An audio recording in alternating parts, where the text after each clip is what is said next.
Hello बच्चों, v को differentiate करके टोटल एक्सप्रेशन नहीं मिलेगा जो अभी तक मिलता हुआ आ रहा था स्ट्रेट लाइन में, बिकॉज स्ट्रेट लाइन में AC नहीं था, अब AC भी आ गया है, अब AC भी ऑन हो गया है। x गिवन हो, v निकालना हो, डिफरेंशिएट करते हैं, v से a निकालना हो, डिफरेंशिएट करते हैं, a से v निकालना हो, इंटीग्रेट करते हैं। अगर पार्टिकल एक पूरा चक्कर पूरा कर लेता है, एक राउंड पूरा कर लेता है, घूमकर उसी पॉइंट पर आ जाता है, what is displacement? Hello my dear students, बच्चों आज हम आपके लिए लेक्चर नंबर 9 लेकर आ गए हैं और इसमें हमें बात करनी है काइनेमैटिक्स ऑफ सर्कुलर मोशन की। यह बहुत ही इंपॉर्टेंट चैप्टर हमारे लिए है क्योंकि इस चैप्टर के अंदर जो हम पढ़ते हैं वो हमें डेली लाइफ से भी रिलेट करना होता है और बहुत सारे अलग अलग चैप्टर्स में देखा जाता है। जैसे कि काइनेमैटिक्स में भी आता है, लॉज ऑफ मोशन में भी आता है, vertical circular motion work power energy में भी आता है और रोटेशन में तो सर्कुलर मोशन का एक्सटेंडेड रूप ही देखा जाता है। हाँ, काइनेमैटिक्स में मैंने आपको सर्कुलर मोशन नहीं पढ़ाया था और बहुत सारे बच्चों ने कमेंट्स भी किया कि सर आपने सर्कुलर मोशन नहीं पढ़ाया है। तो वो मैंने इसलिए नहीं पढ़ाया था बेटा क्योंकि लॉज ऑफ मोशन में जब आप आते हो और बैंकिंग ऑफ रोड जैसे क्वेश्चंस को करते हो तो पुराना अगर आपने नहीं देखा है, पुराना आपको याद नहीं है, तो आपको वहां पर दिक्कत आती है। तो इसीलिए मैंने काइनेमैटिक्स का और लॉज ऑफ मोशन का सर्कुलर मोशन एक साथ एक जगह पर पढ़ाने के लिए डिसाइड किया। ठीक है, तो आज के लेक्चर में हम बात करेंगे काइनेमैटिक्स ऑफ सर्कुलर मोशन की और नेक्स्ट लेक्चर में जाएंगे तो वहां बात करेंगे डायनामिक्स ऑफ सर्कुलर मोशन की, लॉज ऑफ मोशन के सर्कुलर मोशन की। ठीक है, तो काइनेमैटिक्स में हम क्या पढ़ते हैं? काइनेमैटिक्स में हम पढ़ते हैं about the speed, velocity, acceleration, angular velocity, angular acceleration, इन सब के बारे में और इनके आपस के रिलेशन में। ठीक है, और सर्कुलर मोशन की बात की जाए तो बेटा सर्कुलर मोशन तो हमारे चारों तरफ घिरा हुआ है। ठीक है, अगर हम कह रहे हैं पंखा घूम रहा है तो वो भी एक सर्कुलर मोशन है, हम कह रहे हैं डोर खुल रहा है तो वो भी एक सर्कुलर पाथ ही ले रहा है, हम कह रहे हैं पहिया घूम रहा है तो वो भी एक सर्कुलर मोशन ही है। तो हमारे चारों तरफ सर्कुलर मोशन ही सर्कुलर मोशन है। आप सब लोगों ने जायंट व्हील पे बैठा होगा, जायंट व्हील एक सर्कुलर मोशन का ही एक झूला है, merry go round circular motion. ठीक है, तो बहुत सारे एग्जांपल्स हमारे आसपास सर्कुलर मोशन के हैं। तो बेटा without further ado let us start our most interesting chapter circular motion. और सबसे पहले बात करते हैं सर्कुलर मोशन में आने वाली क्वांटिटीज की। तो जब हमने स्ट्रेट लाइन मोशन की बात करी थी तो वहां पर हमने लीनियर वेरिएबल्स के बारे में पढ़ा था। लीनियर वेरिएबल्स, ठीक है, क्या थे ये? Linear variables, linear variables. ठीक है, ओके, तो मैं थोड़ा ऊपर देखता हूं, थोड़ा फॉन्ट छोटा आ गया इसका, कोई नहीं। Linear variables, okay. और अब हम यहां पे क्या पढ़ने वाले बेटा? Angular variables, angular variables. Linear variables and angular variables में क्या क्या समानताएं हैं, क्या क्या डिफरेंसेस हैं, उनको हम सबसे पहले देखते हैं। तो जब हम स्ट्रेट लाइन मोशन की बात करते हैं तो मोशन को डिस्क्राइब करने के लिए सबसे पहले हमें बात करनी पड़ती है बेटा किसकी? पोजीशन की। और पोजीशन को दिखाने के लिए हम इस्तेमाल करते हैं बेटा एक्स कोऑर्डिनेट को। तो यहां पर हम बात करते हैं सबसे पहले बेटा पोजीशन की। तो यहां पर बेटा होता है एंगुलर पोजीशन, एंगुलर पोजीशन। यहां पोजीशन तो यहां एंगुलर पोजीशन। पोजीशन लिखा जाता है एक्स से, एंगुलर पोजीशन लिखा जाता है थीटा से। एक्स को मेजर करने के लिए आपके पास एक रेफरेंस पोजीशन जिसको आप ओरिजिन बोलते हैं वो होता है, और एंगुलर पोजीशन को मेजर करने के लिए आपके पास एक रेफरेंस लाइन होनी चाहिए, एक रेफरेंस लाइन होनी चाहिए। तो मान लिया हमारी रेफरेंस लाइन ये है, इससे हम एंगुलर पोजीशन को मेजर कर रहे हैं। मान लेते हैं पार्टिकल यहां पर है। अगर पार्टिकल यहां पर है then what is the angular position? तो एंगुलर पोजीशन क्या है इसकी? तो हम कहेंगे एंगुलर पोजीशन इसकी है ये, that is theta, that is the angular position. So angular position theta से लिखी जाएगी और सिंपल पोजीशन एक्स से लिखी जाएगी। ठीक है, जब भी पोजीशन चेंज होती है, जब भी पोजीशन चेंज होती है तो क्या आता है? पोजीशन चेंज होने पर क्या आता है? वेलोसिटी आती है। तो हम कहते हैं वेलोसिटी क्या होता है? हम कहते हैं वेलोसिटी होता है v से लिखा जाता है और ये होता है rate of change of position. जिस रफ्तार से x बदल रहा है वही तो v है, जिस रफ्तार से x बदल रहा है वही तो v है। तो यहां पर आते हैं हम, तो what is angular velocity? What is angular velocity? Angular velocity क्या होगा बेटा? एंगुलर वेलोसिटी, इसको हम ओमेगा से लिखेंगे, इसको हम ओमेगा से लिखेंगे और हम कहते हैं कि जिस रफ्तार से ये एंगल चेंज हो रहा होगा वो रफ्तार एंगुलर वेलोसिटी होगी। तो मान लेते हैं कि ये यहां से डी थीटा आगे बढ़ गया, डी थीटा कहां आगे बढ़ गया, ठीक है ना। तो डी थीटा अगर वो dt टाइम में बढ़ा, dt टाइम में अगर वो डी थीटा बढ़ा, तो यहां पर इस लाइन के घूमने की जो रफ्तार है वो रफ्तार कितनी हो जाएगी बेटा? उसको बोलेंगे बेटा हम ओमेगा। क्या बोलेंगे उसको बेटा? ओमेगा बोलेंगे, ठीक है। क्या बोलेंगे उसको? हम ओमेगा बोलेंगे। हम बोलेंगे इस लाइन में घूमने की रफ्तार क्या है? ओमेगा है, ठीक है। और इसकी वैल्यू कितनी आएगी बेटा? इसकी वैल्यू आने वाली बेटा D theta by dt, D theta by dt, ठीक है। अच्छा, जब भी पार्टिकल चलेगा एक तो वेलोसिटी आती है, दूसरा आता है बेटा डिस्प्लेसमेंट। क्या आता है बेटा? Displacement. What is displacement? Displacement क्या होता है बेटा? डिस्प्लेसमेंट होता है change in position delta x. वैसे ही हम यहां पर क्या बोल सकते हैं? एंगुलर डिस्प्लेसमेंट बोल सकते हैं, एंगुलर डिस्प्लेसमेंट बोल सकते हैं। एंगुलर डिस्प्लेसमेंट क्या होगा बेटा? ये होगा बेटा change in position delta theta. तो मान लेते हैं जो इसकी पोजीशन है, मान लेते हैं जो इसकी पोजीशन है वो चेंज हो रही है और लेट अस से वो चेंज हो रही है थीटा 1 से लेकर थीटा 2 तक जा रही है, थीटा 1 से लेकर थीटा 2 तक जा रही है, ठीक है। थीटा 1 पर था, कहां चला गया? थीटा 2 पर चला गया। तो what is the angular displacement? Then angular displacement will be equals to theta 2 minus theta 1, ठीक है। अगर ये बहुत छोटा हो जाएगा तो यही डेल्टा थीटा डी थीटा बन जाएगा। अगर ये बहुत छोटा हो गया तो यही डेल्टा थीटा डी थीटा बन जाएगा, ठीक है। और टाइम से डिवाइड करेंगे dt तो हमें ओमेगा मिल जाएगा। आ रही बात समझ में?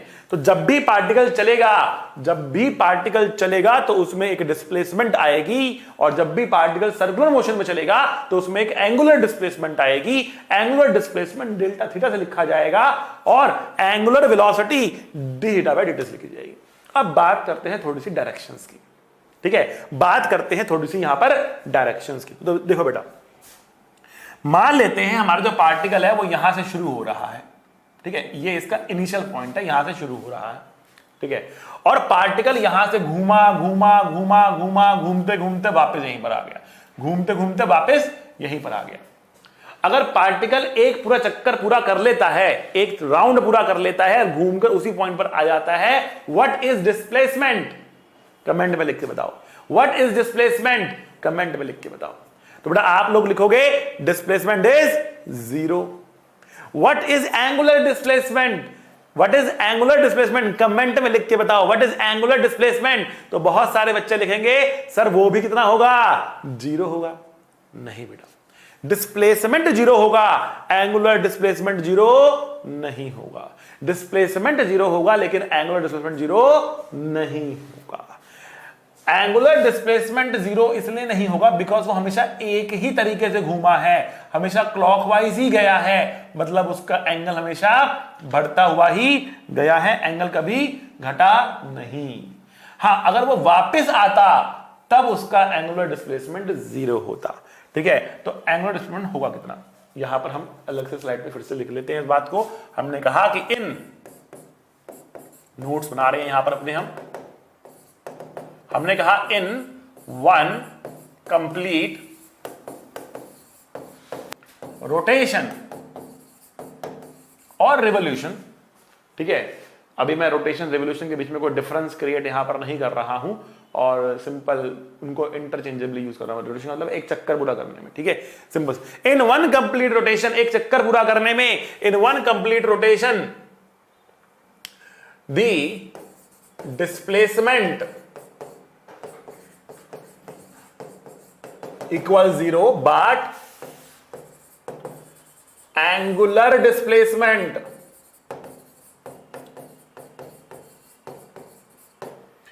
is not equal to 0। क्यों 0 नहीं है? कितनी होगी फिर? तो एंगुलर डिस्प्लेसमेंट होगी बेटा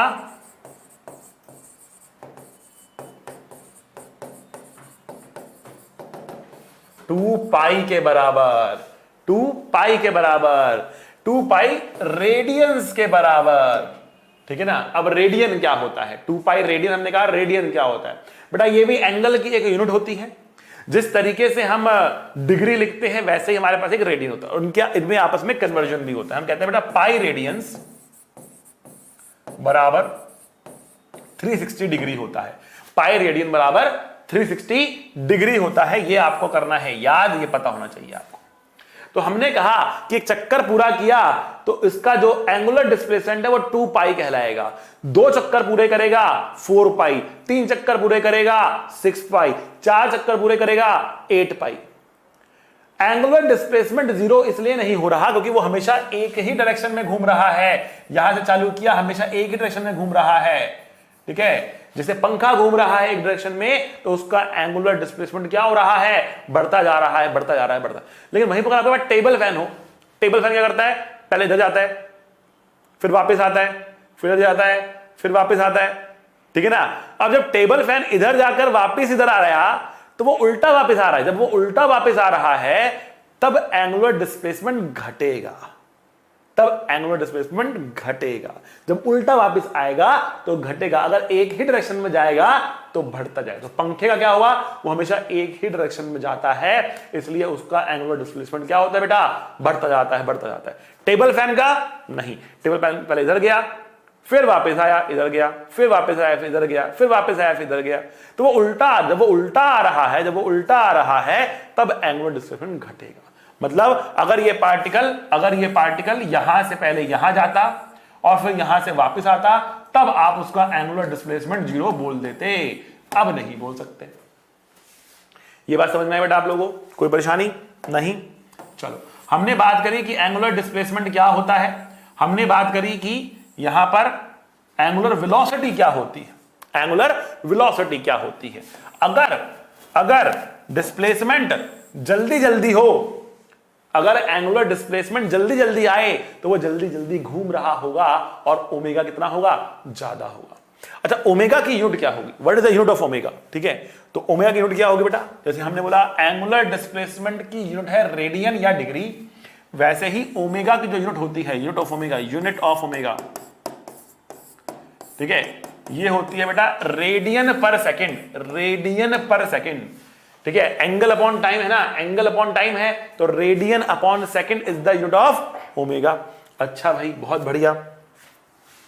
कई बार इसको हो लेकिन आरपीएम से लिखा जाता है, आरपीएम से लिखा जाता है। क्या मतलब है इसका मतलब है रोटेशन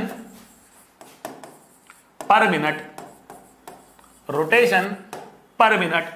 आरपीएम का मतलब है रोटेशन पर मिनट, मतलब एक मिनट में कितने रोटेशन हो रहे, एक मिनट में कितने रोटेशन हो रहे। तो अब आप बताओ, आरपीएम को अगर रेडियन पर सेकंड में कन्वर्ट करना है तो क्या कन्वर्जन फैक्टर आएगा, कमेंट करके बताओ। आरपीएम को अगर कन्वर्ट करना है रेडियंस पर सेकंड में तो क्या कन्वर्जन फैक्टर आने वाला है। तो देखो, हम कह रहे हैं 1 रोटेशन पर मिनट का मतलब क्या है, एक मिनट में कितनी रोटेशन है, एक है, तो एक रोटेशन मतलब कितना एंगल, 2 पाई एंगल। एक चक्कर में कितना एंगल बेटा, 2 पाई एंगल, तो 2 पाई रेडियन हो गया। बट 2 पाई रेडियन तो एक मिनट में हुआ ना, 2 पाई रेडियन तो एक मिनट में हुआ ना, एक सेकंड में कितना होगा, एक सेकंड में कितना होगा, तो 2 पाई से कम होगा, डिवाइड बाय 60 करेंगे तो ये पर सेकंड आ गया। मतलब अब आपका जो बना वो बना RPM, 1 RPM is nothing but pi by 60, pi by 30 radiance per second. ये आपका कन्वर्जन फैक्टर आ गया। 10 आरपीएम दोगे तो 10 पाई बाय 30 कर दोगे, 20 आरपीएम कहोगे तो 20 इंटू पाई बाय 30 कर दोगे, तो आप पाई बाय 30 से मल्टीप्लाई करोगे, you will get in radiance per second. तो एक तो ये बेटा कन्वर्जन आपको याद होनी चाहिए, ठीक है, कन्वर्जन आपको याद होनी चाहिए। आरपीएम की रेडियन पर सेकंड में जो कन्वर्जन होती है, ये कन्वर्जन आपको याद होनी चाहिए, ठीक है भाई, बहुत बढ़िया। आगे बढ़ते हैं। What is the direction of angular velocity? Angular velocity की डायरेक्शन क्या होती है, एंगुलर वेलोसिटी की डायरेक्शन क्या होती है। सो एंगुलर वेलोसिटी की डायरेक्शन बेटा राइट हैंड रूल से निकलती है, ठीक है। अगर आप राइट हैंड की फिंगर्स को जैसे जैसे पार्टिकल घूम रहा है वैसे वैसे घुमाओगे तो thumb will give the direction of angular velocity. तो पहली बात तो एंगुलर वेलोसिटी की डायरेक्शन सर्कल के प्लेन के परपेंडिकुलर होती है, सर्कल के प्लेन के परपेंडिकुलर होती है, तो बाहर आती हुई होगी या अंदर जाती हुई होगी, या तो बाहर आती होगी या अंदर जाती हुई होगी। ठीक है, अब अगर हम कह रहे हैं कि ये घूम रहा है एंटी क्लॉकवाइज इस तरीके से, कौन सी डायरेक्शन है ये, क्लॉकवाइज या एंटी क्लॉकवाइज? ये है एंटी क्लॉकवाइज। घड़ी घूमती है ऐसे, जैसे घड़ी घूमती है उसको हम बोलते हैं बेटा क्लॉकवाइज, ये उल्टा जा रहा है तो ये क्या है, ये है एंटी क्लॉकवाइज, ये है एंटी क्लॉकवाइज। ठीक है, अगर ये उल्टा जा रहा है इस तरीके से तो राइट हैंड की फिंगर्स, राइट हैंड, आपका राइट हैंड लेना है, मेरा तो यह है ही राइट हैंड जो फिंगर्स हैं, अगर आप ऐसे कर्ल करोगे, ऐसे कर्ल करोगे, थंब बाहर की तरफ आएगा, अगर आप ऐसे कर्ल करोगे थंब बाहर की तरफ आएगा। ठीक है, तो आप बोलोगे ओमेगा किस तरफ है, बाहर की तरफ है, ओमेगा किस तरफ है, बाहर की तरफ है। ठीक है, अगर ये क्लॉकवाइज ऐसे होता तो आप कहते अंदर की तरफ है, तो आप कहते अंदर की तरफ है। ठीक है, तो इस तरीके से आप ओमेगा की डायरेक्शन को देख सकते हो बच्चा। अच्छा, जैसे ही वेलोसिटी आया तो हम एक और टर्म का नाम लेते हैं एक्सेलरेशन का। हम कहते हैं एक्सेलरेशन आ सकता है, और एक्सेलरेशन के दो फॉर्मूले होते हैं बेटा, एक होता है बेटा dv बाई dt एक फॉर्मूला होता है, और एक फॉर्मूला होता है बेटा इसका v dv by dx, v dv by dx होता है। ठीक है, ऊपर नीचे dx से मल्टीप्लाई डिवाइड करके ये v dv by dx formula इसका बन जाता है बेटा। ये दो फॉर्मूले हमारे पास एक्सेलरेशन के लिए आते हैं। एक्सेलरेशन क्या करता है, एक्सेलरेशन वेलोसिटी को बदलता है। तो वैसे ही जैसे ही हमने यहां पर ओमेगा की बात करी, तो यहां पर एक टर्म और आती है जिसको हम बोलते हैं बेटा एंगुलर एक्सेलरेशन। क्या बोलते हैं, angular acceleration. Now angular acceleration alpha से लिखा जाता है, और ये क्या करता है angular acceleration, angular acceleration angular velocity को बदलता है, एंगुलर एक्सेलरेशन एंगुलर वेलोसिटी को बदलता है। और इसके दो फॉर्मूले होते हैं, D omega by D T होता है, या फिर अल्फा का वैल्यू होता है omega d omega by D theta, omega d omega by D theta.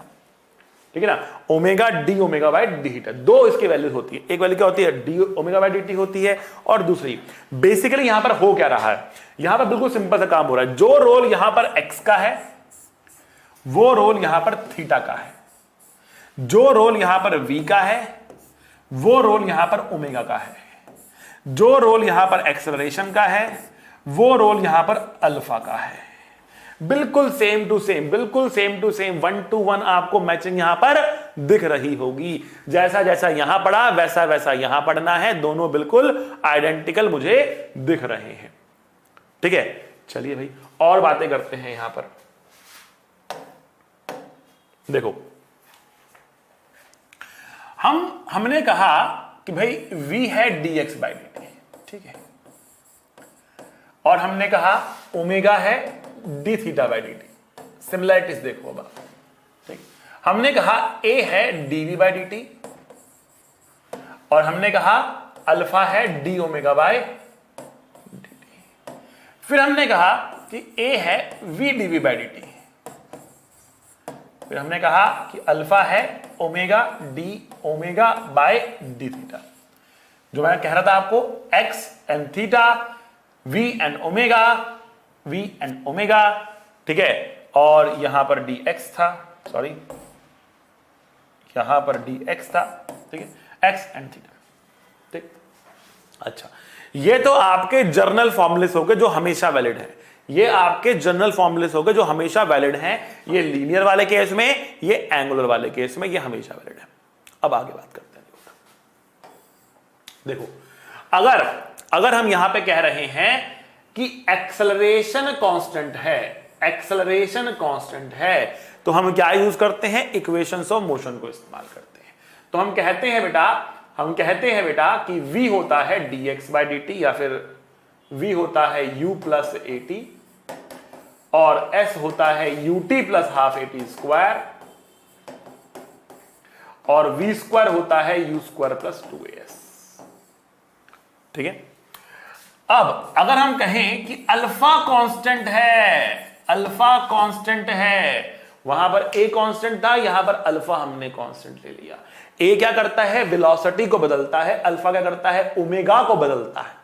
अगर ए कांस्टेंट था, इक्वेशन ऑफ मोशन लगाई, अगर अल्फा कांस्टेंट है तो हम फिर से इक्वेशन ऑफ मोशन लगा सकते हैं। कौन सी इक्वेशन ऑफ मोशन बनेगी, omega equals to omega naught plus alpha t, v की जगह पर ओमेगा, u की जगह पे ओमेगा नॉट, a की जगह पे अल्फा, t की जगह पर t। ठीक है, आगे बढ़ते हैं। s डिस्प्लेसमेंट है तो इसकी जगह लिखेंगे angular displacement delta theta, u की जगह पे क्या आएगा, ओमेगा नॉट आएगा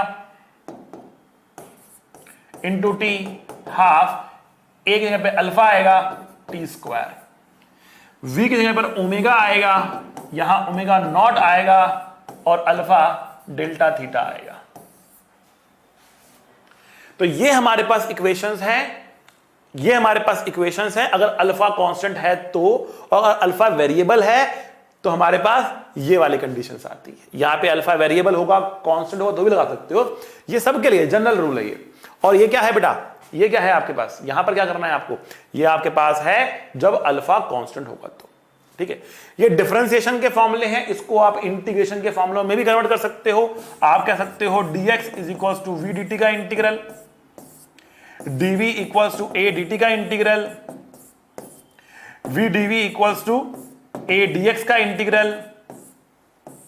ठीक है, यहां पर आते हैं तो आप क्या लिखोगे, d theta equals to omega dt का integral, d omega is equals to alpha dt का इंटीग्रल, ओमेगा d ओमेगा का integral equals to alpha d theta का इंटीग्रल। मैं क्या कर रहा हूं यहां पर, मैंने dt को यहां ले आया तो ओमेगा dt बन गया, डी थीटा का इंटीग्रल ओमेगा dt, केवल क्रॉस मल्टीप्लाई करके इंटीग्रल डाल रहा हूं।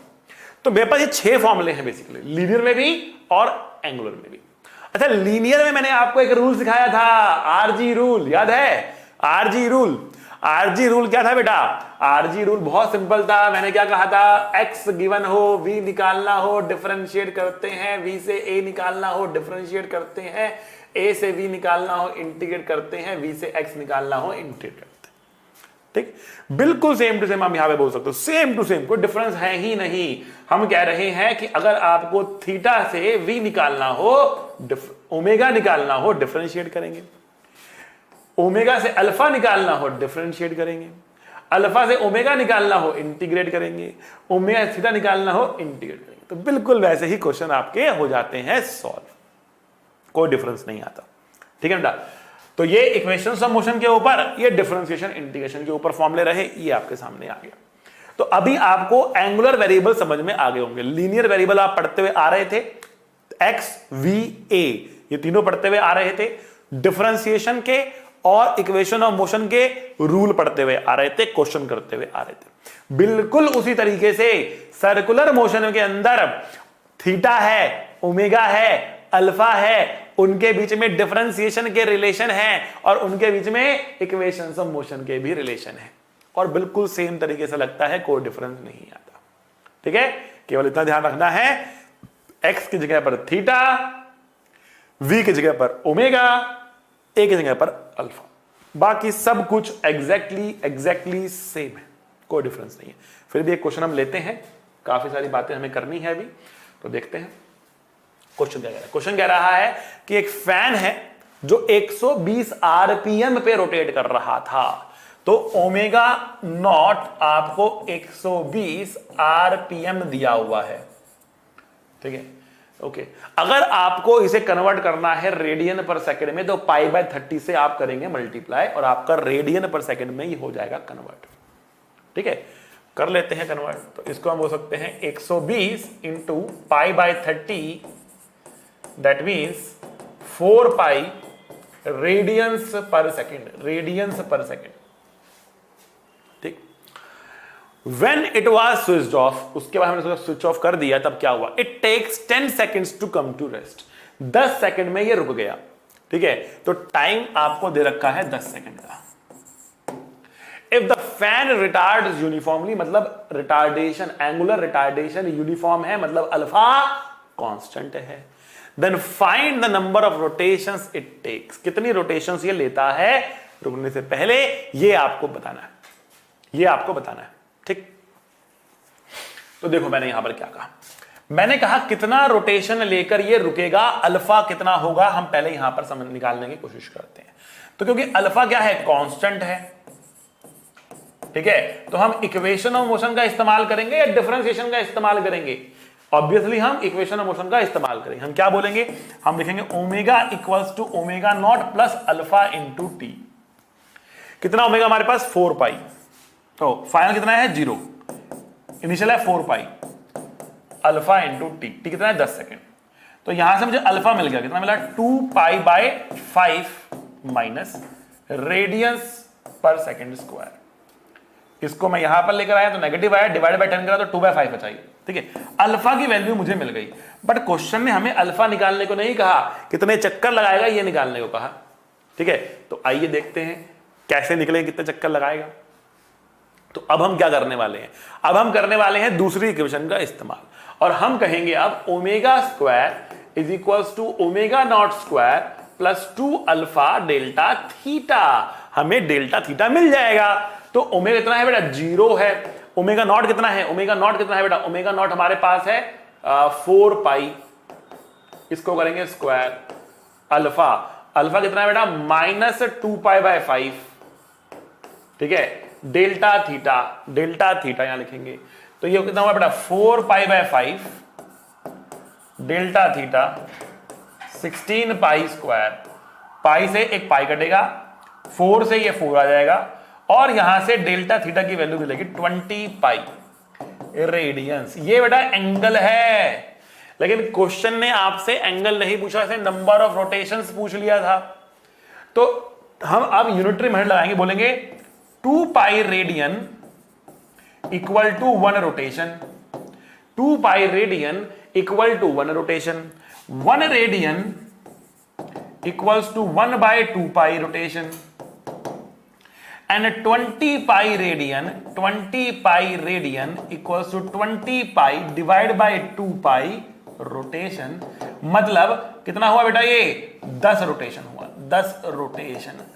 तो 10 चक्कर ये लगाने वाला है, 10 चक्कर लगाएगा और रुकेगा, 10 सेकंड में 10 चक्कर लगाकर ये पंखा रुक जाएगा। तो बेटा इस तरीके के क्वेश्चन है, जैसे कि आपने वहां पर क्या था, मैंने केवल समझाने के लिए कि आरपीएम को कैसे कन्वर्ट करना है, इक्वेशंस कैसे बनानी है, ये क्वेश्चन मैंने आपको दिखाया। अभी हमें और गंभीर बातें करनी है, तो बढ़ते हैं बेटा आगे, थोड़ा आगे बढ़ते हैं। अभी हम समझ चुके हैं, क्या क्या बातें समझ चुके हैं, मैं यहां पे साइड में लिख देता हूं।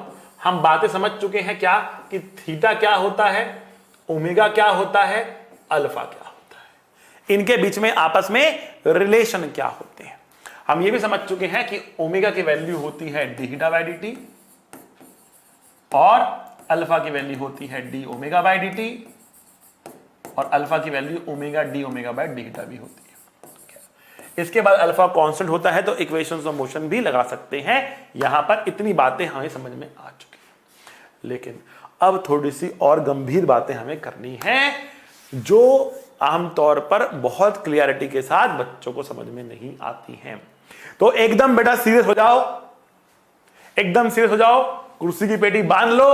अब आपके सामने बहुत बहुत बहुत बढ़िया बात आने वाली है अबाउट एक्सेलरेशन, ठीक है बेटा। तो मेरा पहला क्वेश्चन बेटा यहां पर आपसे यह है कि एक्सेलरेशन और वेलोसिटी के बीच में कौन कौन से एंगल्स पॉसिबल हैं। एक्सेलरेशन और वेलोसिटी के बीच में कौन कौन से एंगल्स पॉसिबल हैं, ठीक है ना। पॉज करके एक बार कमेंट करो कि सर ये एंगल हमारे हिसाब से पॉसिबल हैं, इनके अलावा कोई और नहीं पॉसिबल। तो कुछ बच्चों ने जवाब दिया होगा सर 0 एंगल हो सकता है और 180 भी हो सकता है। कुछ बच्चों ने 0 और 180 का नाम लिया होगा। अच्छा, कुछ बच्चों ने कहा होगा कि सर 90 भी हो सकता है, तो कुछ ने 0 बोला होगा, 90 बोला होगा और 180 बोला होगा, ठीक है ना। तो मेरे ख्याल से 50% जनता जो है वो यही बात सोचते हुए आती है, ठीक है, कि वेलोसिटी एंड एक्सेलरेशन के बीच में 0 180 या 0 90 180 ये 3 एंगल्स पॉसिबल होते हैं। लेकिन वास्तविकता ये है बेटा कि वेलोसिटी और एक्सेलरेशन के बीच में 0 से लेकर 180 तक सारे एंगल्स पॉसिबल होते हैं। एक्यूट एंगल भी पॉसिबल होते हैं, ऑब्ट्यूज एंगल भी पॉसिबल होते हैं। All angles are possible between velocity and acceleration. ठीक है, कैसे एग्जांपल समझने की कोशिश करते हैं। तो सपोज करते हैं हमने एक पार्टिकल को यहां से फेंक दिया, पार्टिकल कुछ इस तरीके से गया और जमीन पर आके टकराया। ठीक, अच्छा जी, जब ऐसा हो रहा है तो देखो यहां पर जो एक्सेलरेशन है वो होती है जी डाउनवर्ड, और जो वेलोसिटी है ये तो आपके सामने बनी ही हुई है। वेलोसिटी हमारे पास कुछ ऐसे है, ऐसी velocity and acceleration.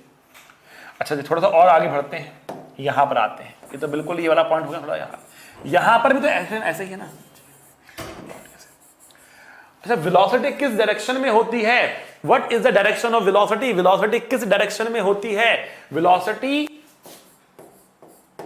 Is always along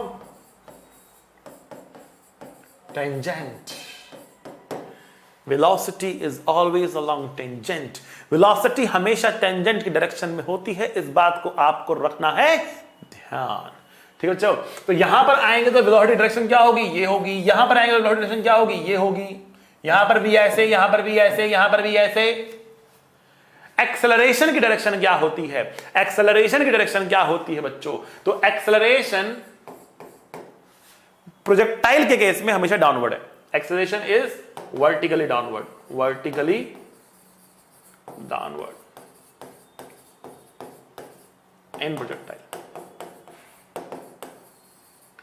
वैसे वो हमेशा फोर्स की डायरेक्शन में होती है, वैसे वो हमेशा फोर्स की डायरेक्शन में होती है, नेट फोर्स की डायरेक्शन में होती है। तो यहां पर आते हैं तो यहां पर एक्सेलरेशन ऐसे, यहां पर ऐसे।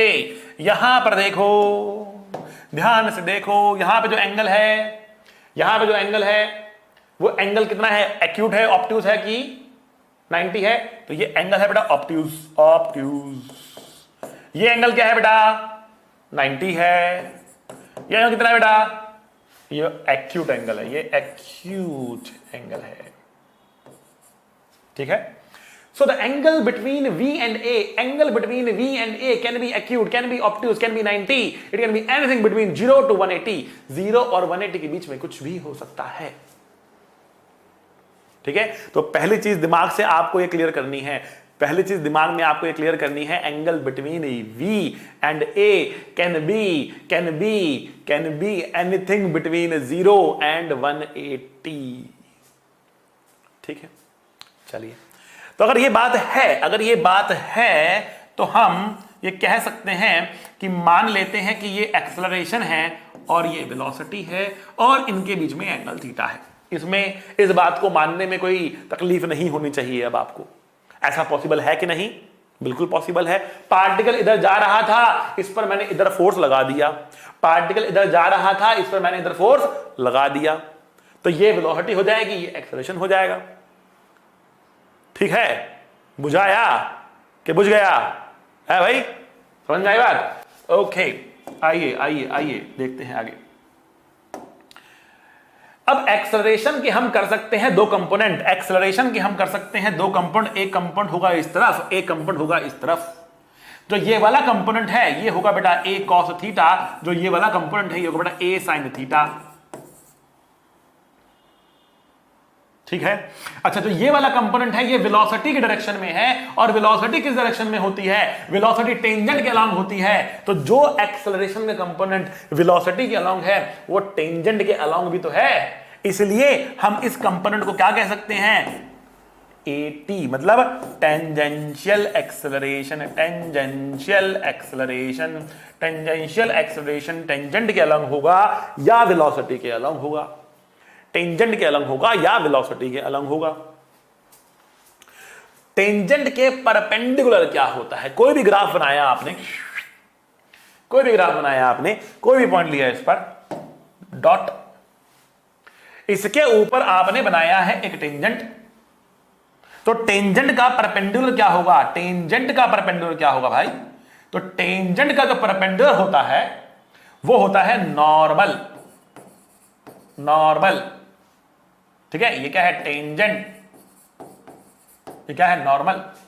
तो एक्सेलरेशन के हमने करे दो टुकड़े, एक्सेलरेशन के हमने करे दो टुकड़े, एक टुकड़ा टेंजेंट के अलोंग गया, उसको हमने कहा टेंजेंशियल एक्सेलरेशन, दूसरा टुकड़ा उसके जो परपेंडिकुलर होगा उसको हम कहेंगे एन या फिर normal acceleration.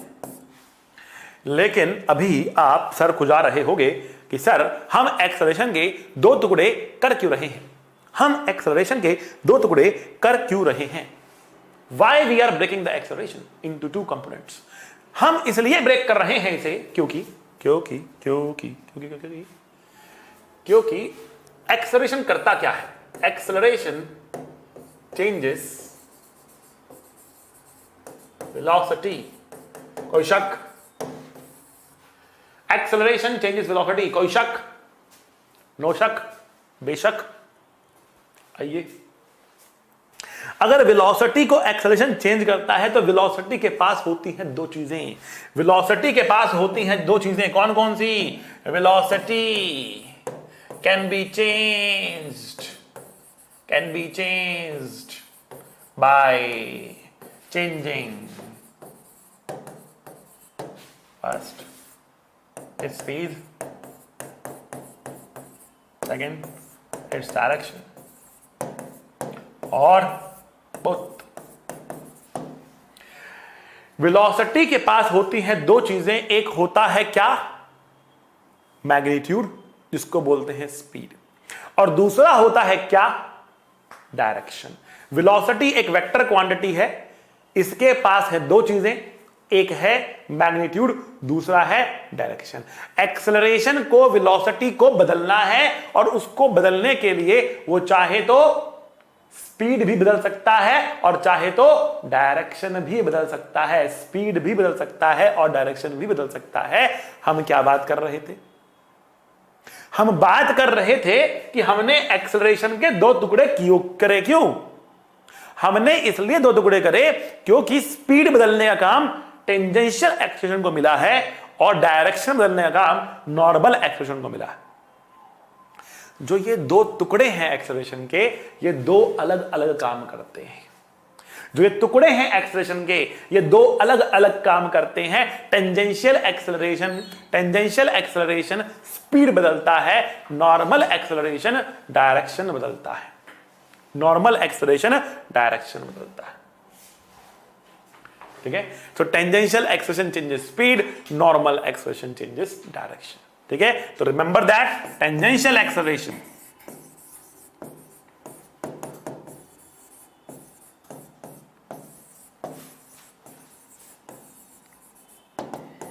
changes speed,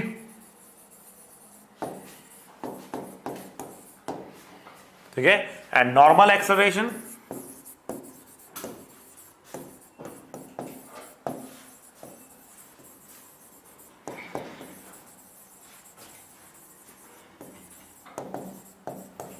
changes direction, ठीक है?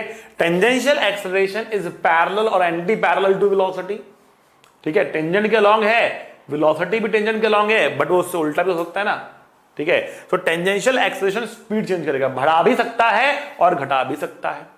तो अगर टेंजेंशियल एक्सेलरेशन वेलोसिटी के पैरेलल होगा तो स्पीड को बढ़ाएगा, और अगर टेंजेंशियल एक्सेलरेशन वेलोसिटी से उल्टा होगा तो स्पीड को घटा देगा। आ रही है समझ में? तो स्पीड को बढ़ा भी सकता है, स्पीड घटा सकता है, लेकिन कौन? Tangential acceleration. नॉर्मल एक्सेलरेशन क्या करेगा भाई? नॉर्मल एक्सेलरेशन डायरेक्शन को बदलेगा, नॉर्मल एक्सेलरेशन डायरेक्शन को बदलेगा। तो जब भी पार्टिकल एक स्ट्रेट लाइन पर चलेगा, जब भी पार्टिकल एक स्ट्रेट लाइन पर चलेगा तो नॉर्मल एक्सेलरेशन जीरो होगी, और जब भी पार्टिकल एक कर्व पे जाएगा, चाहे पैराबोला पे जाए चाहे सर्कल पे जाए, नॉर्मल एक्सेलरेशन जीरो नहीं हो सकती, नॉर्मल एक्सेलरेशन जीरो नहीं हो सकती। और जब भी पार्टिकल यूनिफॉर्म स्पीड से चलेगा, चाहे स्ट्रेट लाइन में चले चाहे कर्व पे चले, जब भी पार्टिकल एक कांस्टेंट रफ्तार से चल रहा होगा, टेंजेंशियल एक्सेलरेशन जीरो होना कंपलसरी है। टेंजेंट के अलोंग एक्सेलरेशन जीरो होना कंपलसरी है। कब? जब पार्टिकल कांस्टेंट रफ्तार से चलेगा तब। या तो बात समझ आ रही है आप लोगों को? बढ़ते हैं आगे। जो टोटल एक्सेलरेशन होगी वो इन दोनों का रिजल्टेंट होगी, ठीक है। और कुछ बातें मैं आपको बता दूं यहां पर कि क्योंकि टेंजेंशियल एक्सेलरेशन स्पीड बदलता है, इसलिए टेंजेंशियल एक्सेलरेशन को हम dv बाय dt भी बोल सकते हैं, dv बाय dt भी बोल सकते हैं यहां पर। लेकिन v जो है वेलोसिटी नहीं है, यहां पर v क्या है, ये स्पीड है। इसको आप चाहो तो मॉड ऑफ v भी लिख सकते हो, मॉड ऑफ v भी लिख सकते हो। मतलब आप कह सकते हो कि टेंजेंशियल एक्सेलरेशन कुछ और नहीं बल्कि d mod of v by dt होता है, ठीक। अगर आप यहां पे मॉड ना लगाओ तो वो टोटल एक्सेलरेशन हो जाएगा, और यहां पे मॉड लगा दिया तो वो टेंजेंशियल एक्सेलरेशन हो जाएगा, ठीक है। मतलब क्या है कहने का मतलब ये है, what is the net acceleration, ये होता है बेटा dv वेक्टर बाय dt। और आप नेट एक्सेलरेशन का मॉड निकालते हो तो वो ये लिख सकते हो। And what is tangential acceleration, tangential acceleration is d by dt of mod of dv। तो कोई अगर आपसे पूछ ले, कोई आपसे पूछ ले कि क्या ये और ये एक ही बात है, एक ही बात है, नहीं, ये एक बात नहीं है, ये दोनों सेम चीज नहीं है, ये अलग अलग चीज है, ये अलग अलग चीज है, ये चीज सेम नहीं है। ये क्या है, ये एक्सेलरेशन का मैग्नीट्यूड है। ये क्या है, ये टेंजेंशियल एक्सेलरेशन है, ये टेंजेंशियल एक्सेलरेशन है, ये एक्सेलरेशन का मैग्नीट्यूड है। दोनों अलग अलग चीजें, ठीक है, दोनों अलग अलग चीजें हैं। तो ध्यान रखना दोनों अलग अलग चीजें हैं, ठीक है बेटा। आईआईटी में कई बार इसके ऊपर चीजें पूछ ली जाती हैं, मेडिकल में थोड़ा सा इतना वेक्टर के साथ थोड़ा सा कम पूछा जाता है, बट फिर भी आप लोगों को मालूम होना चाहिए कि dv वेक्टर बाय dt का मतलब क्या है और d mod of v vector by dt का मतलब क्या है। जो टोटल एक्सेलरेशन होगा वो होगा under root of a normal का स्क्वायर प्लस a टेंजेंशियल का स्क्वायर, a नॉर्मल का स्क्वायर एंड a टेंजेंशियल का स्क्वायर। ये क्या है बेटा, ये है आपका टोटल एक्सेलरेशन a, ठीक है, ये है आपका total acceleration a।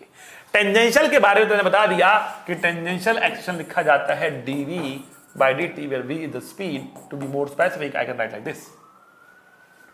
Normal acceleration कितना होगा, तो मैं नॉर्मल एक्सेलरेशन के लिए आपको सर्कुलर मोशन में ही लेकर आऊंगा, और सर्कुलर मोशन में हम इसके बारे में डिटेल में बात करेंगे कि सर्कुलर मोशन में नॉर्मल एक्सेलरेशन कैसे लिखी जाती है, ठीक है। तो आइए बढ़ते हैं आगे। अभी हमने लीनियर वेरिएबल्स पढ़ लिए हैं और एंगुलर वेरिएबल्स भी पढ़ लिए हैं, ठीक है। हमने लीनियर वेरिएबल में क्या पढ़ा था, हमने x पढ़ा था, हमने v पढ़ा था, और हमने a पढ़ा था। a के टुकड़े पढ़े थे, at पढ़ा था और an पढ़ा था, at पढ़ा था और an पढ़ा था, ठीक। अब हम मिक्स करने वाले हैं एंगुलर वेरिएबल्स को लीनियर वेरिएबल के साथ। एंगुलर वेरिएबल में हमारे पास थीटा था, ओमेगा था, अल्फा था, तो अब हम इनको आपस में रिलेट करेंगे। हमने सेपरेटली पढ़ लिया v क्या होता है, a क्या होता है, x क्या होता है, और यहां हमने पढ़ लिया थीटा क्या होता है, ओमेगा क्या होता है, अल्फा क्या होता है। अब इनके बीच के रिलेशन के बारे में हम लोग जानने वाले हैं। आइए जानते हैं इसके बारे में हम लोग, ठीक है। तो हमने कहा कि मान लेते हैं कि ये और ये हमारे पास r है और ये एंगल हमारे पास थीटा है। ये r है और ये एंगल क्या है, थीटा है। तो इनके बीच का जो ये डिस्टेंस होगा, जो ये डिस्टेंस हमारे पास होगा, ये कितना होगा बेटा, ये होगा r थीटा। आ रही है बात समझ में। हम कहते हैं length of the arc, length of the arc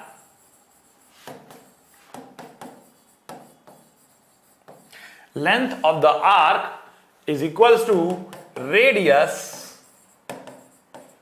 into angle in radiance,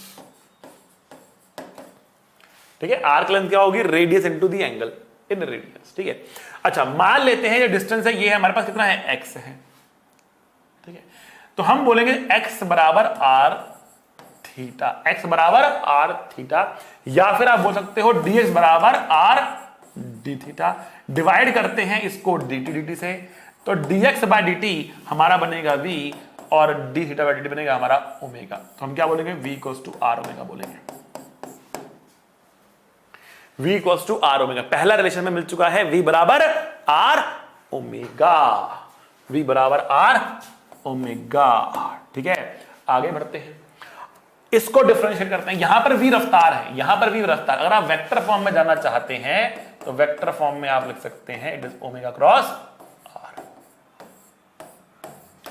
vector form में बेटा क्रॉस प्रोडक्ट के साथ लिखा जाता है इस तरीके से, v vector is omega cross r vector होता है, ठीक है ना, that is v vector equals to omega cross r vector. लेकिन बहुत ज्यादा कुछ इसके बारे में आपको सोचने की जरूरत फिलहाल नहीं है, आपको चिंता करनी है v equals to r omega scalar form की ही, जो मैंने आपको बताया। तो v बराबर r ओमेगा हमारे पास यहां पर है। अब देखिए इसको अगर मैं डिफरेंशिएट कर दूं तो v रफ्तार है, रफ्तार का डिफरेंशिएशन क्या होगा, टेंजेंशियल एक्सेलरेशन। टेंजेंशियल एक्सेलरेशन होता है बेटा dv बाय dt, रफ्तार का डिफरेंशिएशन किया ये आया। r तो कांस्टेंट है सर्कुलर मोशन के अंदर, ओमेगा का डिफरेंशिएशन करना पड़ेगा हमको, v को डाला r ओमेगा, r बाहर आया जाएगा। d ओमेगा बाय dt क्या होता है, d ओमेगा बाय dt मतलब alpha, a tangential equals to r alpha, a tangential equals to r alpha हमारे पास ये आ चुका है, a tangential equals to r alpha हमारे पास आ चुका है। So tangential acceleration r alpha के बराबर होती है, टेंजेंशियल एक्सेलरेशन r अल्फा के बराबर होती है। ये टोटल नहीं है, टेंजेंशियल है, ध्यान रखना। टोटल के लिए मैं कुछ में सिंपल a लिख रहा हूं, at मतलब टेंजेंशियल एक्सेलरेशन, मैं लिख देता हूं यहां पे टेंजेंशियल एक्सेलरेशन है ये।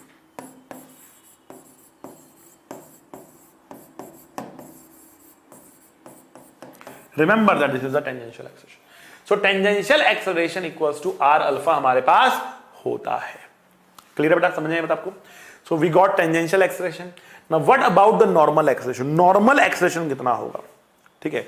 तो बेटा देखो यहां पर नॉर्मल एक्सेलरेशन को एक दूसरे नाम से बुलाया जाता है, ठीक। वो नाम क्या है पहले उसके बारे में कर लेते हैं चर्चा, ठीक है बेटा। उसको हम बोलते हैं सेंट्रीपिटल एक्सेलरेशन।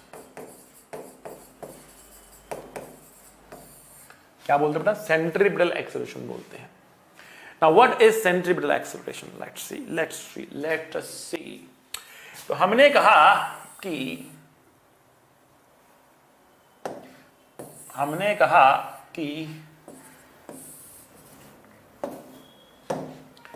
ये वेलोसिटी है, हमने कहा कि ये वेलोसिटी हमारे पास है, ठीक है।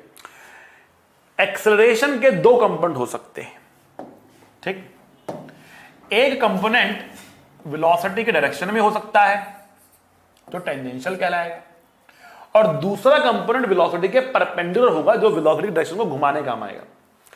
तो अब इसके परपेंडिकुलर डायरेक्शन या तो ये बनेगी या फिर ये बनेगी, यही पॉसिबिलिटी है। इसके परपेंडिकुलर डायरेक्शन या तो ये बनेगी या फिर ये बनेगी, यही पॉसिबिलिटी है। अगर ये वाली डायरेक्शन में नॉर्मल एक्सेलरेशन होता तो सर्कल इस तरफ बेंड होता, पर इस तरफ तो बेंड नहीं हो रहा ना, इस तरफ बेंड हो रहा है, मतलब नॉर्मल एक्सेलरेशन की डायरेक्शन ये होनी चाहिए, पहली बात तो, ठीक। ओके, समय बीता, पार्टिकल आगे बढ़ा, मान लेते हैं पार्टिकल यहां आ गया, इसकी वेलोसिटी कुछ इस डायरेक्शन में है, बढ़ गई होगी, वो टेंजेंशियल डायरेक्शन थी यहां पर, बट फिलहाल हम बात कर रहे हैं नॉर्मल एक्सेलरेशन की। तो let us forget about the tangential acceleration, let us से दिस इज इक्वल टू 0। तो रफ्तार हमने भी ही ले ली, ठीक। अच्छा भाई, अब जब ये यहां पहुंच गया तो इस वेलोसिटी के परपेंडिकुलर डायरेक्शन तो अभी भी यही है ना, ठीक है। तो इसका मतलब क्या हुआ, इसका मतलब ये हुआ कि यहां पर जो वेलोसिटी के परपेंडिकुलर नॉर्मल एक्सेलरेशन है कुछ ऐसे होगी। जब पार्टिकल यहां पहुंचेगा वेलोसिटी उसकी ऐसे होगी, तो यहां पर जो नॉर्मल एक्सेलरेशन होगी वो कुछ इस तरफ होगी। जब पार्टिकल यहां कहीं पर पहुंचेगा तो इसकी वेलोसिटी कुछ ऐसे होगी, और जो नॉर्मल एक्सेलरेशन है यहां पर कुछ ऐसे होगी। जब पार्टिकल यहां पहुंचेगा तो वेलोसिटी कुछ ऐसे होगी, और जो इसकी नॉर्मल एक्सेलरेशन है वो कुछ ऐसे होगी। हर एक पॉइंट पर आप देखें तो नॉर्मल एक्सेलरेशन एक सिमेट्री आ रही है कि सभी पॉइंट्स पर नॉर्मल एक्सेलरेशन सेंटर की तरफ पॉइंट कर रही है, सेंटर की तरफ पॉइंट कर रही है। इसलिए इसी नॉर्मल एक्सेलरेशन को, जो वेलोसिटी की डायरेक्शन बदलता है, इसी नॉर्मल एक्सेलरेशन को अब हम दूसरे नाम से बुलाने वाले हैं, और वो नाम है सेंट्रीपिटल एक्सेलरेशन। हम कह रहे हैं सेंट्रीपिटल एक्सेलरेशन नॉर्मल एक्सेलरेशन है, और जो क्या करता है, डायरेक्शन ऑफ वेलोसिटी को बदलता है। सेंट्रीपिटल का मतलब क्या होता है, इसको सेंटर सीकिंग। सेंटर सीकिंग मतलब सेंटर की तरफ लगने वाली एक्सेलरेशन। सेंटर की तरफ लगने वाली acceleration is centripetal acceleration. Centre की तरफ लगने वाली एक्सेलरेशन इज सेंट्रीपिटल एक्सेलरेशन। बात समझ में आई आपको कि सेंट्रीपिटल एक्सेलरेशन क्या होता है। आइए भाई, अब इसकी वैल्यू कितनी है, सेंट्रीपिटल एक्सेलरेशन सेंटर की तरफ लग रही है, इसकी वैल्यू कितनी है, तो उसके लिए एक डेरिवेशन करते हैं। डेरिवेशन के बहुत सारे तरीके हैं, सिंपल तरीके भी हैं, लेकिन एनसीईआरटी ने जो तरीका आपको दिया है मैं वही आपको कराने वाला हूं, वही डेरिवेशन कराने वाला हूं, ताकि अगर आपके स्कूल में पूछी जाए तो आप थोड़ी सी हेल्प हो जाए। ठीक है, तो सेंट्रीपिटल एक्सेलरेशन निकालने का क्या तरीका एनसीईआरटी ने दिया है। उसने कहा कि मान लेते हैं एक पार्टिकल है जिसकी वेलोसिटी यहां से लेकर यहां तक चेंज हम देखने वाले हैं। हमने कहा कि मान लेते हैं समय लगा डेल्टा टी और ये पार्टिकल घूम गया डेल्टा थीटा से। डेल्टा थीटा से ये घूम गया, ठीक है, कितने एंगल से घूम गया, डेल्टा थीटा से घूम गया डेल्टा टी टाइम के अंदर। तो बेटा ये था इसका इनिशियल पोजीशन वेक्टर, ये था इसका फाइनल पोजीशन वेक्टर, और ये था इसका change in position vector. Delta R vector ये था, डेल्टा आर वेक्टर ये था change in. Final minus initial is this, final minus initial is this. ठीक, ये था आपके पास चेंज इन पोजीशन वेक्टर। अब बात करते हैं वेलोसिटी की। तो देखो बेटा, अगर आर ऐसे है और वेलोसिटी ऐसे है, तो जितने इनके एंगल 90 है, जितने एंगल से आर घूमेगा उतने ही एंगल से वेलोसिटी भी घूमेगी, बिकॉज इनके बीच का एंगल क्या है, फिक्स है। जितने एंगल से आर घूमेगा उतने ही एंगल से वेलोसिटी भी घूमेगी।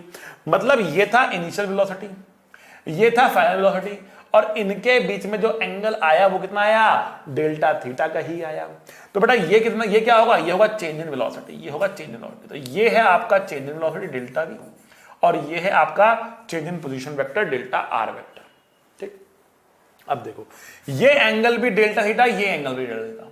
ठीक है, अब ये दोनों साइड्स बराबर हैं, तो जो ये एंगल होगा वही एंगल ये होगा, वैसे ही जो ये एंगल होगा वही एंगल ये होगा। तो ये वाले एंगल इन एंगल्स के बराबर होंगे और ये डेल्टा इसके बराबर होगा।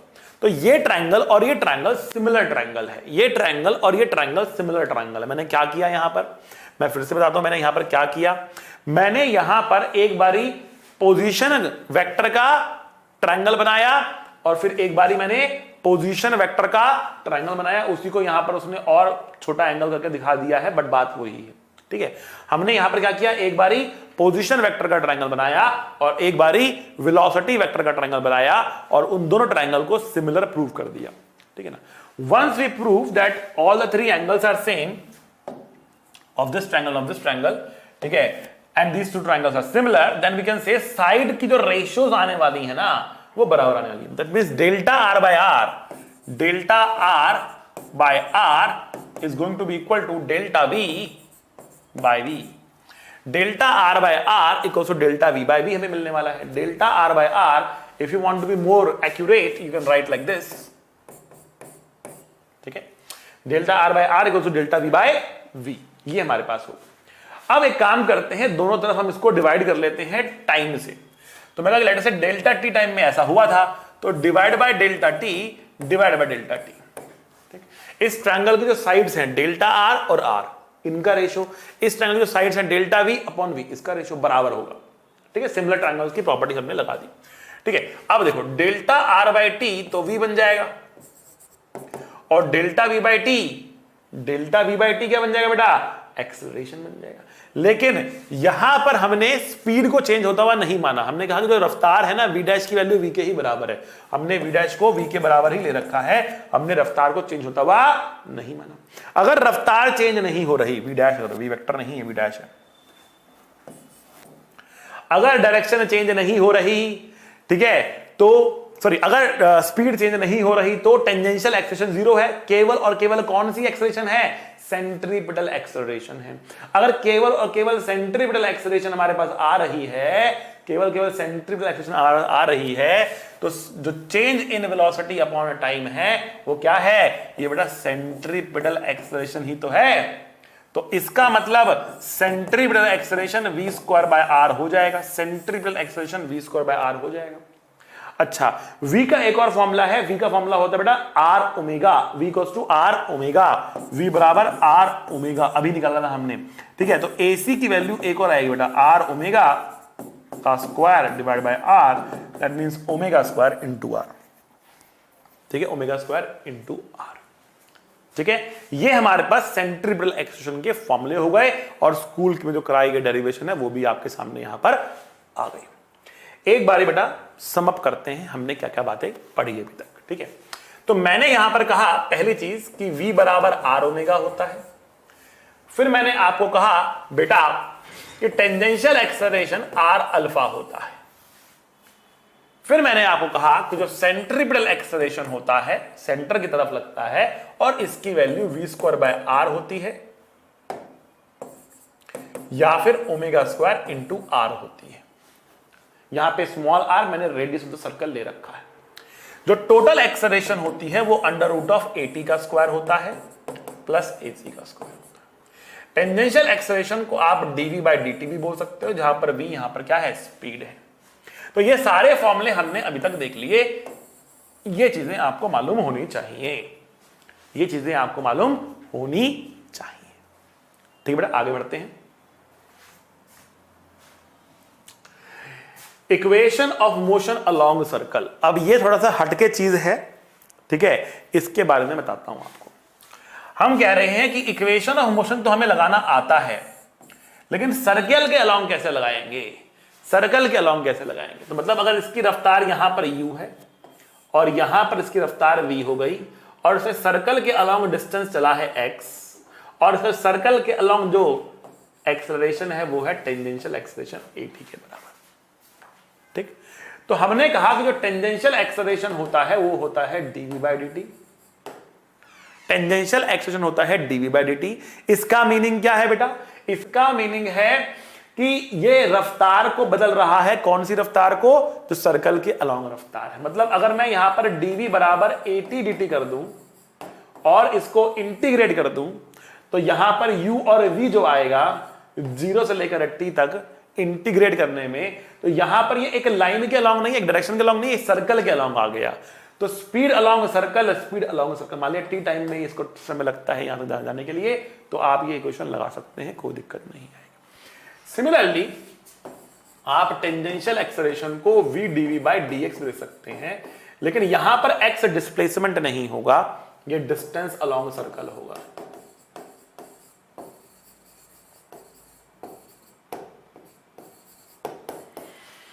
ये डिस्टेंस अलोंग सर्कल होगा, ये डिस्टेंस अलोंग सर्कल होगा। मतलब आप लिख सकते हैं यहां पे v dv u से लेकर v integration at into dx, 0 से लेकर x।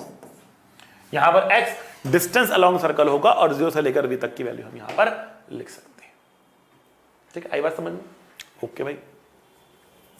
और अगर टेंजेंशियल एक्सेलरेशन कांस्टेंट होगा, अगर टेंजेंशियल एक्सेलरेशन कांस्टेंट होगा, मतलब हम कह रहे हैं if tangential acceleration is constant, if tangential acceleration is constant, तो क्या होगा, तो हम कह रहे हैं अगर टेंजेंशियल एक्सेलरेशन कांस्टेंट होगा तो हम इक्वेशन ऑफ मोशन भी लिख सकते हैं, v is equals to u plus a tangential into t. Total नहीं डालना, यहां पर टेंजेंशियल डालना है और u एंड v किसी डायरेक्शन में नहीं है, सर्कल के अलोंग है, इसका ध्यान रखना। Similarly v square is equals to u square plus 2at into s लिख सकते हैं। यहां पर s क्या होगा, in fact I should write x, x क्या होगा, डिस्टेंस अलोंग सर्कल होगा, ये टेंजेंशियल एक्सेलरेशन होगी। साथ में बोल सकते हैं x बराबर ut plus half a tangential into t का स्क्वायर, x क्या है, डिस्टेंस अलोंग सर्कल। इन बातों का आपको रखना है ध्यान। बहुत सारे कॉन्सेप्ट और बहुत सारी बातें बता दी हैं। अगेन मैं जानता हूं थोड़ा सा हैवी हो गया होगा आप लोगों के लिए, ठीक है ना, लेकिन क्या करें, सर्कुलर मोशन थोड़ा सा टॉपिक हैवी है। 2 लेक्चर इसलिए मैंने अपने रखे हैं, काइनेमेटिक्स के लिए अलग और डायनामिक्स के लिए अलग, ठीक है। इसको बढ़िया से आपको पढ़ना है। 1-2 क्वेश्चन हम यहाँ पे फटाफट बनाकर देख लेते हैं, ठीक है। आइए, चलिए अब क्वेश्चन ये कह रहा है कि r की वैल्यू है 2 मीटर के बराबर, v की वैल्यू है 2t। कह रहा है find the acceleration of the particle at t बराबर 2 सेकंड। पॉज करिए, फटाफट आंसर लिखिए अपना सॉल्व करके कमेंट्स के अंदर। ठीक है, चलो कर लिया होगा तो मैं सॉल्व करके दिखाता हूं। आइए, हमने कहा जो रेडियस है वो 2 मीटर का है और जो वेलोसिटी की रफ्तार है वो है 2t। Find the acceleration of the particle at t बराबर 2 सेकंड। तो बच्चे गलती करते हैं और करते हैं, अच्छा एक्सेलरेशन पूछा है, चलो भाई dv बाई dt लगाते हैं। d बाई dt, v कितना है 2t है, आंसर हमारा 2 आया, आंसर है 2 मीटर पर सेकंड स्क्वायर। गलत। ये बेटा ये केवल और केवल टेंजेंशियल आया है अभी आपके पास, सेंट्रीपिटल नहीं आया। Tangential acceleration 2 metre per second square है, बिल्कुल ठीक, लेकिन टोटल एक्सेलरेशन ये अभी नहीं आया है। सेंट्रीपिटल एक्सेलरेशन बेटा v स्क्वायर बाय r होता है। तो v कितना है बेटा 2t है, तो 2t का स्क्वायर, और r कितना है, r भी बेटा 2 ही है आपके पास, तो 4t का स्क्वायर डिवाइड बाय 2 करेंगे तो 2t का स्क्वायर इज सेंट्रीपिटल एक्सेलरेशन। किस समय निकालना है, 2 सेकंड में निकालना है, तो एट t बराबर 2 centripetal acceleration will be 2 into 2 का स्क्वायर, 4 दूनी 8 मीटर पर सेकंड स्क्वायर आया। ध्यान से समझो बेटा, v को डिफरेंशिएट करके टोटल एक्सेलरेशन नहीं मिलेगा जो अभी तक मिलता हुआ आ रहा था स्ट्रेट लाइन में, बिकॉज स्ट्रेट लाइन में AC नहीं था, अब AC भी आ गया है, अब AC भी ऑन हो गया है। ठीक है, तो AC के लिए आपको ध्यान रखना है कि v स्क्वायर बाय r का फॉर्मूला भी यूज करना होगा। AT मिल गया, AC मिल गया। अब क्या कह रहा है, कह रहा है कि टाइम बता दो जब एक्सेलरेशन 45 डिग्री एंगल बनाएगी वेलोसिटी के साथ। अब 45 डिग्री का एंगल कब बनेगा, देखो बेटा, ये AT है, ये AC है, दोनों कंपोनेंट जब बराबर होंगे तो एंगल 45 बनता है। तो 45 डिग्री के एंगल का मतलब है AC का AT के बराबर होना। ठीक है, AC की वैल्यू कितनी है, AC की वैल्यू है 2t स्क्वायर, AT की वैल्यू तो 2 ही आ रही है, कांस्टेंट आ रही है, 2 आ रही है, कोई दिक्कत नहीं है। तो t की वैल्यू कितनी है बेटा 1 सेकंड, मतलब 1 सेकंड में इनके बीच का एंगल क्या होगा, इनके बीच का एंगल जो है वो 1 सेकंड होगा। ठीक है, खैर हमने AT निकाला, हमने AC निकाला, हमें टोटल एक्सेलरेशन निकालनी थी, तो टोटल एक्सेलरेशन की वैल्यू हम यहां पे निकाल देते हैं। टोटल एक्सेलरेशन होता है बेटा अंडर रूट ऑफ AT का स्क्वायर प्लस AC का स्क्वायर। तो अंडर रूट ऑफ यहां पर 2 है, तो 2 का स्क्वायर प्लस 8 का square, 64 plus 4 that is equal to root 68। समझे बेटा, ये हमारा आंसर आने वाला है, ये हमारा आंसर आने वाला है। ठीक है, एक और क्वेश्चन कर लेते हैं फटाफट। आइए, अब क्वेश्चन कह रहा है आर हमें दे रखा है, मतलब हमें एक सर्कल में रेडियस दे रखा है 2 मीटर का, हमें दे रखा है कि जो इनिशियल रफ्तार है वो 0 है, रुका हुआ था इनिशियली, और tangential acceleration 3 metre per second square की है और कांस्टेंट है। दैट मींस हम equation of motion along circle लगा सकते हैं। कह रहा है एक्सेलरेशन कितना है इसका 2 सेकंड पे। अभी कहोगे एक्शन दे तो रखा है, फिर एक्शन क्यों पूछ रहा है, कांस्टेंट ही तो है, नहीं सेंट्रीपिटल तो आएगा ना, टेंजेंशियल कांस्टेंट है, सेंट्रीपिटल के लिए आपको v चाहिए, तो v कैसे निकालेंगे, इस बार डिफरेंशिएशन इंटीग्रेशन नहीं करेंगे, v is equal to u plus a tangential into t लिखेंगे।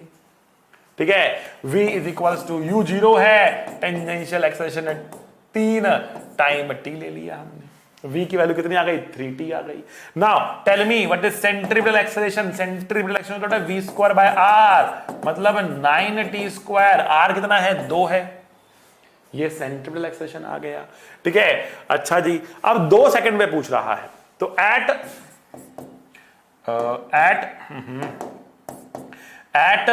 t बराबर 2 second a centripetal is equal to 9 into 2 का स्क्वायर डिवाइड बाय 2, मतलब 18 metre per second square, that is centripetal acceleration. ये centripetal acceleration है, ये tangential acceleration है, तो बेटा बताओ what is the total acceleration, under root of 3 का स्क्वायर प्लस 18 का स्क्वायर, 3 कॉमन आ जाएगा, 1 प्लस 6 का स्क्वायर अंदर बचेगा। ठीक है, तो ये 3 रूट 37 हमारा आंसर आ जाएगा। आ रही बात समझ बेटा आप लोगों को, इस तरीके से अपना आंसर निकाल सकते हैं एक्सेलरेशन का। ठीक है, ए टेंजेंशियल की वैल्यू हमारे पास 3 थी, पुट करा, वी की वैल्यू मिली 3t, पुट करा v स्क्वायर बाय r, ये हमारे पास कितना आया 9t square divide by 2, time को पुट करा 18 आया हमारे पास, इसको यहां पे पुट करा, सॉल्व कर हमारा ए आ गया। पहले पार्ट का आंसर निकल आया। दूसरा पार्ट कह रहा है टाइम बताओ when the acceleration makes an angle 37 degree with the velocity. तो देखो बेटा, हमने कहा जो टेंजेंशियल एक्सेलरेशन है वो कितनी है 3 है, फिक्स है। जो सेंट्रीपिटल एक्सेलरेशन है वो कितनी है बेटा हमारे पास 9t स्क्वायर बाय 2 है किसी भी टाइम t पर। अब कह रहा है कि ये एंगल 37 डिग्री हो जाए, ये एंगल 37 डिग्री हो जाए, ये नेट एक्सेलरेशन है, इसका वेलोसिटी के साथ एंगल 37 डिग्री हो जाए। ठीक है, तो ये 37 है, मतलब tan 37 की वैल्यू कितनी होगी बेटा, ये है परपेंडिकुलर, ये है बेस। परपेंडिकुलर कितना 9t स्क्वायर बाय 2, और बेस कितना हमारे पास, बेस हमारे पास कितना है 3 है। ठीक है, तो ये कितना हुआ बेटा 3t स्क्वायर बाय 2 हो गया, 3t स्क्वायर बाय 2 हो गया। tan 37 कितना होता है 3/4, सो 3/4 बराबर 3t स्क्वायर बाय 2। ठीक है, तो t की वैल्यू कितनी आएगी, t की वैल्यू आएगी 1/√2, तो 1/√2 साइन टाइम के बाद ये 37 डिग्री का एंगल बनाएगा। 1/√2 सेकंड के बाद ये 37 डिग्री का एंगल बनाएगा, 37 डिग्री का एंगल बनाएगा। ठीक है बच्चों, आइए अब आगे बढ़ते हैं और तीसरे पार्ट की बात करते हैं। Time taken to complete first rotation. Time taken to complete first rotation, एक रोटेशन कंप्लीट करने में इसको कितना समय लगेगा। तो हमने कहा कि tangential acceleration 3 metre per second square है, इनिशियल रफ्तार 0 है, इनिशियल रफ्तार 0 है और एक्सेलरेशन टेंजेंशियल कितनी है 3 मीटर पर सेकंड स्क्वायर है। ठीक है, एक चक्कर लगाने में कितना डिस्टेंस चलता है 2πr चलता है ना। तो x की वैल्यू कितने समय पूछा है, तो x की वैल्यू कितनी होगी बेटा ut plus half at square होगी। तो 2 इंटू 2πr कितना है 2 ही हमारे पास, u कितना है 0 है, टेंजेंशियल एक्शन कितना है 3 है, t का स्क्वायर। ठीक है, सो t का square is equals to 8π/3 and t is equals to √8π/3 second is the answer. आ रहे हो समझ में आपको। मैंने सब कुछ आपके सामने बता दिया सर्कुलर मोशन के बारे में, right from the basics to the advance level, सारा इस लेक्चर के अंदर आपको समझा दिया। थोड़ा सा डिफिकल्ट रहेगा बनेगा आपके लिए, लेकिन कुछ छुपाया नहीं है, सब कुछ आपके सामने मैंने रख दिया, एनसीईआरटी से लेकर एडवांस तक का। इसके बाहर अब कुछ नहीं है, इसके बाहर अब कुछ नहीं है। ठीक है, 2 चैलेंजर आपको दे रहा हूं, अगली क्लास में हम डिस्कस करेंगे इन चैलेंजर्स को, देखते हैं कौन सॉल्व कर पाता है। बहुत ही प्यारे क्वेश्चन है। तो पहला क्वेश्चन आपके सामने है, एक पार्टिकल है जो सर्कुलर पाथ पे जा रहा है, component of acceleration parallel to diameter AB remains constant. AB के अलोंग जो एक्सेलरेशन का कंपोनेंट है वो कांस्टेंट बना रहता है, कितना है पता नहीं बट कांस्टेंट है। It's speed is u at point A, जब ये पॉइंट A पर था तो इसकी रफ्तार u थी, इसकी रफ्तार कितनी हो जाएगी जब ये पॉइंट C पर पहुंचेगा, जब ये पॉइंट C पर पहुंचेगा तो इसकी रफ्तार कितनी हो जाएगी। ये है चैलेंजर नंबर 1, अगली क्लास में करेंगे। बहुत प्यारा क्वेश्चन है, जिसका सॉल्व हो जाए कमेंट में अपना आंसर जरूर लिखना बेटा। अगला क्वेश्चन करते हैं, चैलेंजर ये कह रहा है कि एक पार्टिकल है जो कि सर्कुलर पाथ पे जा रहा है, the acceleration of the particle is always parallel to diameter BC। अब क्या है इस क्वेश्चन के अंदर, जो एक्सेलरेशन है ना इस पार्टिकल की वो हमेशा BC के अलोंग है, कांस्टेंट नहीं है, डायरेक्शन फिक्स है, डायरेक्शन फिक्स है, वो BC के अलोंग है, BC के पैरेलल है in fact. It's speed is u at point A, जब ये पॉइंट A पर था तो इसकी रफ्तार कितनी थी u थी। ठीक है ना, अच्छा जी, find its speed when it reaches point C, जब ये पॉइंट C पर पहुंचेगा तो इसकी रफ्तार कितनी होगी, ये आपको बताना है। बहुत सिंपल, बहुत बढ़िया, सिंपल तो नहीं है, डिफिकल्ट है, बहुत बढ़िया क्वेश्चन है, जबरदस्त चैलेंज आपके लिए है। ठीक है बच्चों, तो आज की क्लास में इतना ही काफी है। ठीक है, तो याद रखें कि how is not important, what's more important is why. Once you get your why you will find your how as well, said by Rohit Gupta. क्या मतलब है इसका बेटा, मतलब यह है कि कैसे आपको आपके ड्रीम कॉलेज तक पहुंचना है, कैसे लाइफ में सक्सेसफुल होना है, ये how is not important. What is more important is to know your why. Why you want to crack IIT? Why you want to become an engineer? Why you want to become a doctor? अगर आपका why strong है, अगर आपका why strong है ना बेटा, तो आप अपना हाउ अपने आप ही ढूंढ लोगे। आप जैसे तैसे करके, कुछ भी करके आप इंजीनियर बन जाओगे, आप डॉक्टर बन जाओगे। आपका वाई स्ट्रांग होना चाहिए कि मुझे क्यों इंजीनियर बनना है, मुझे क्यों डॉक्टर बनना है। एक बार अंदर ये पैशन आ गया तो आप अपने आप ही अपने हाउ को ढूंढ लोगे और इंजीनियर या डॉक्टर या लाइफ में जो बनना चाहते हो वो बन जाओगे। ठीक है, so try to search your why and see how strong your why is. मिलेंगे अगली क्लास में, पढ़ते रहिएगा। See you, tata, bye bye. पढ़ाई करते रहें। All the very best.